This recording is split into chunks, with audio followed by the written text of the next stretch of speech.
आणि आता मुंबई आणि पुण्यामध्ये काय घडलं तेही आपण पाहूया। तर मुंबई विद्यापीठाच्या कलिना संकुलाचा 21 कोटींचा मालमत्ता कर थकीत सूत्रांची माहिती। कर वसुलीसाठी मुंबई विद्यापीठाला यापूर्वीच नोटीस पाठवण्यात आली। कर वसूल करण्यासाठी आता लवकरच बैठक होणार आहे। मुंबई पुणे प्रगती एक्सप्रेसवर अतिजलद रेल्वेगाडीसाठी निर्धारित 55 किलोमीटरच्या निकषापेक्षा वेग कमी असताना सुद्धा अधिभार लावल्यामुळे प्रवाशांची लूट। 124 वर्षातील सर्वात ओला महिना मे महिन्याच्या उत्तरार्धात मान्सून मुंबईमध्ये दाखल होण्याच्या काळामध्ये देशात अधिक पावसाची नोंद। हवामान विभागाची माहिती। मे महिन्यामध्ये 124 वर्षामध्ये पहिल्यांदाच 126.7 मिलीमीटर पाऊस। यंदाच्या मे महिन्यामध्ये पुणे जिल्ह्यामध्ये सरासरीपेक्षा सुमारे 1000% अधिक पावसाची नोंद।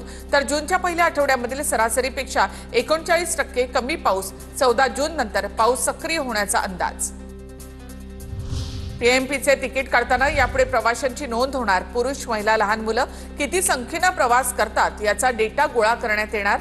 भविष्यामध्ये विविध योजना राबवताना या डेटाची मदत होईल।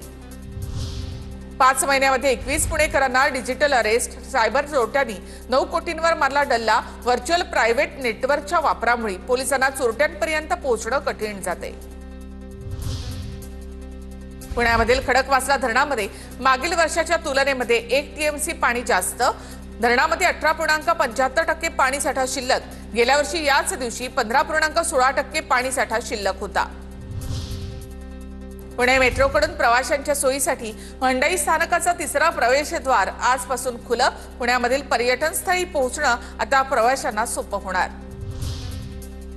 पुण्यामध्ये 3 तोतया पत्रकारांसह माहिती अधिकार कार्यकर्त्यावर गुन्हा दाखल। घरावर कारवाई करण्याची भीती दाखवत 50,000ची खंडणी घेतली। कंटेनमेंट बोर्डाकडून बांधकामावर तोडक कारवाईसाठी तक्रार करण्याची धमकी।